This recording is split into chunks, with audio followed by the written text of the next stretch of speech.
Hello and praise the Lord. मैं pastor Vicky दास आप सभी का स्वागत करते हैं आज के हमारे इस नए वीडियो और हमारे चैनल अबंडेंट लाइफ हिंदी में, जहां आप परमेश्वर के वचन सुनने के द्वारा बहुत आयत की आशीष को पा सकते हैं। वचन में जाने से पहले आइए इसमें हम प्रार्थना करेंगे। प्रेमी दयालु पिता परमेश्वर प्रभु, यीशु के नाम से तेरे पवित्र चरणों में आते हैं, धन्यवाद करते हैं प्रभु ये सुंदर समय जो तूने हम सभी को दिया। प्रभु इसमें प्रार्थना करते हैं जब मैं तेरे वचन को बोलने जा रहा हूँ, जो वचन तूने आज मुझे दिया है, प्रभु मुझे सहायता कर उस वचन को बोलने में। तेरे पवित्र आत्मा के द्वारा मुझे अगुवाई कर, ताकि प्रभु जितने भी सुनने वाले दर्शक इस समय मौजूद हैं, जो सुन रहे हैं परमेश्वर, आज इस वचन के द्वारा प्रभु तो उनके हृदय में एक नया कार्य कर। हालेलुया। उनके विश्वास में परमेश्वर पिता बढ़ाओ ला परमेश्वर, एक नई सीख दे परमेश्वर। तू जैसा चाहता है कि प्रभु तेरे वचन के अनुसार हम चले, वैसे तो बना प्रभु जी। आशीष कर खुदा, तेरे हाथों में इस समय को समर्पित करते हैं। सारी आदर महिमा हम तुझे देते हैं। प्रार्थना प्रभु यीशु मसीह के पवित्र और सामर्थ्य नाम से मांगते हैं, आमीन। आज जिस विषय में मैं चर्चा करने जा रहा हूँ वो हमारे जीवन की बहुत ही महत्वपूर्ण विषय है, जिसे हमें बहुत अच्छे से जानना है और अच्छे से समझना है। और उस विषय को हम पाएंगे पहला यूहन्ना उसका 2 अध्याय 15 और 16 पद में, जहां लिखा है, तुम ना तो संसार से और ना संसार में की वस्तुओं से प्रेम रखो। यदि कोई संसार से प्रेम रखता है तो उसमें पिता का प्रेम नहीं, क्योंकि जो कुछ संसार में है, अर्थात शरीर की अभिलाषा और आंखों की अभिलाषा और जीविका का घमंड, वो पिता की ओर से नहीं परंतु संसार के ओर से है। आमीन। एक और वचन के साथ हम इस वचन की तुलना करेंगे और उसे हम पाएंगे यूहन्ना रचित सुसमाचार उसका 3 अध्याय का 16 पद। इस पद को हम सभी जानते हैं अच्छे तरीके से, जो कहता है, क्योंकि परमेश्वर ने जगत से ऐसा प्रेम किया कि उसने अपने एकलौते बेटे को दे दिया, ताकि जो कोई भी उस पर विश्वास करे वो नाश ना हो परंतु अनंत जीवन को पाए। हालेलुया। इन दोनों वचनों में एक शब्द कॉमन है और वो है जगत, यानी संसार। अगर आप इंग्लिश बाइबल में इसे पढ़ेंगे इन दोनों पदों को, तो वर्ल्ड ये शब्द को इन दोनों वचनों में पाएंगे। एक वचन में परमेश्वर कहता है कि उसने इस संसार से ऐसा प्रेम किया कि उसने अपने एकलौते बेटे को दे दिया, और दूसरे वचन में परमेश्वर का वचन कहता है कि तुम इस संसार के नहीं हो। इन दोनों पदों में संसार शब्द की सही मतलब को हमें समझना है। बाइबल में यह शब्द संसार पृथ्वी और भौतिक ब्रह्मांड का उल्लेख करता है, लेकिन ये अक्सर मानवतावादी प्रणाली को संदर्भित करता है, जो परमेश्वर के धार्मिकता के विपरीत है। जब बाइबल कहती है कि परमेश्वर ने इस जगत से प्यार किया, तो वो यहाँ इस जगत में रहने वाले लोगों की बात कर रहा है, और परमेश्वर के संतान होने के नाते हमें भी दूसरों को वैसे ही प्रेम करना है। हालेलुया। दयालु सामरी का दृष्टांत तो आप सभी जानते होंगे, जो लूका रचित सुसमाचार उसका 10 अध्याय के 30 पद से है। यह दृष्टांत स्पष्ट करता है कि हम ये चुनाव नहीं कर सकते कि किसको प्रेम करें और किसको नहीं। जब बाइबल कहती है कि हमें दुनिया से प्यार नहीं करने के लिए, तो यहाँ बाइबल दुनिया की भ्रष्टता मूल्य प्रणाली को जिक्र कर रहा है। संसार शब्द का अर्थ प्राय शैतान द्वारा उन्नत इस जगत में फैली पद्धति या व्यवस्था से संबंधित होता है, जो कि परमेश्वर से अलग अस्तित्व रखती है।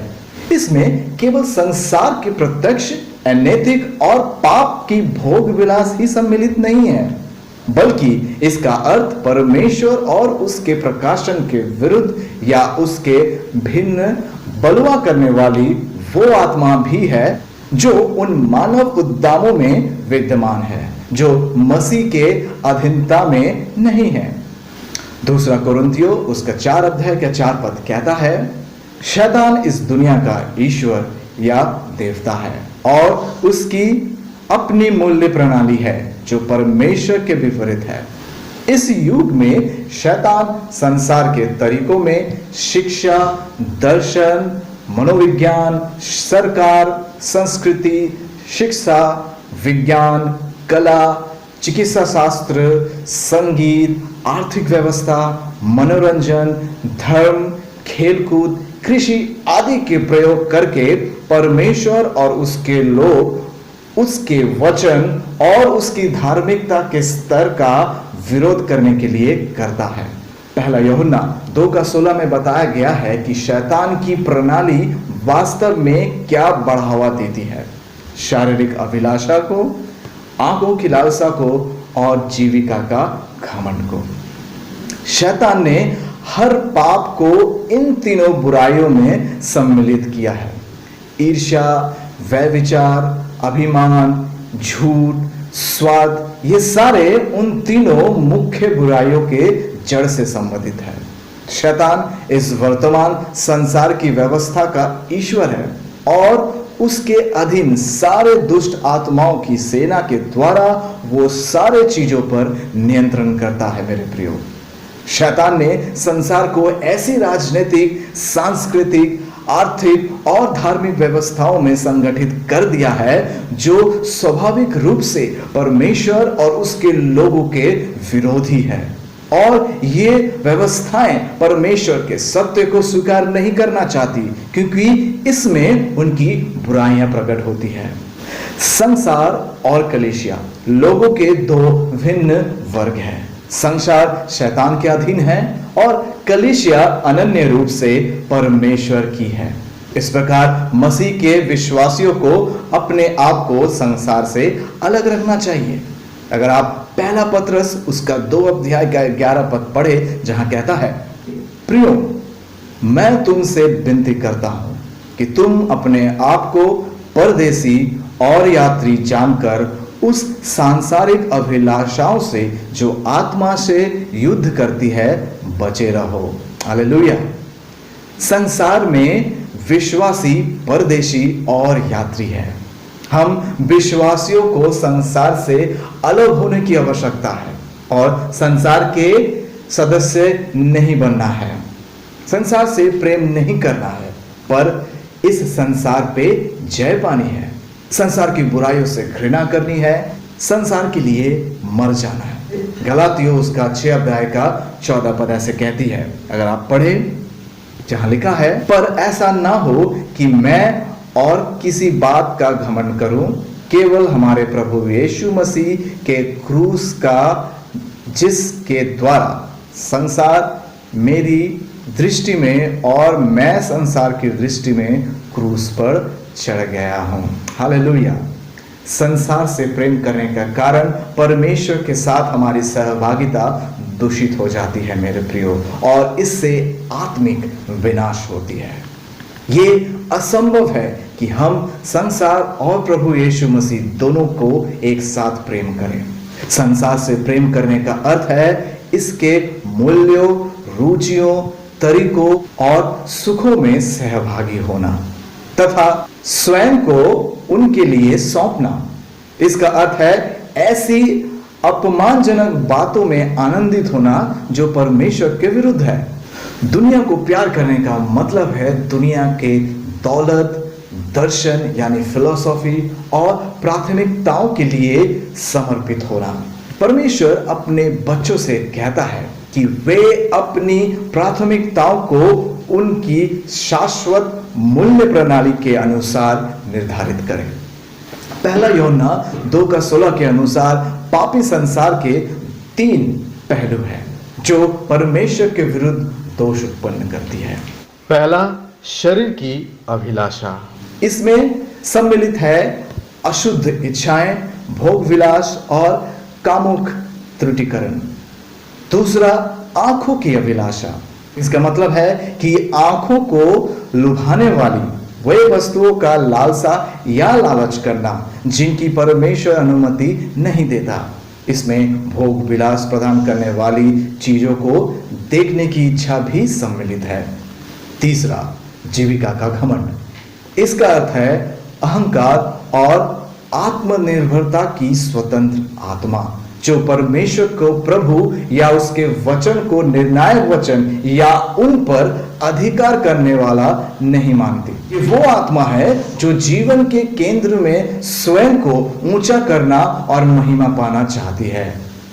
मेरे प्रियो, वचन कहता है 2 कोरिन्थियों उसका 5 अध्याय का 17 पद में, सो यदि कोई मसीह में है तो वो नई सृष्टि है, पुरानी बातें बीत गई, देखो वो सब नई हो गई। जब हम मसीह में विश्वास के माध्यम से परमेश्वर के परिवार में प्रवेश करते हैं मेरे प्रियो, तो परमेश्वर हमें दुनियादारी की दौड़ से बाहर निकालने की क्षमता देती है। हम स्वर्ग राज्य की नागरिक बन जाते हैं, हमारी इच्छाएं स्वर्ग की ओर मुड़ जाती है और हम अनंत खजानों को जमा करने लगते हैं। हालेलुया। हम महसूस करते हैं कि वास्तव में जो सबसे महत्वपूर्ण है वो शाश्वत है, लौकिक नहीं। अगर हम दूसरों की तरह इस संसार की चीजों में, दुनियादारी में खोए रहें तो वो हमारी आत्मिक ग्रोथ को खत्म कर देता है और स्वर्ग राज्य के लिए हम कोई भी फल नहीं ला पाते।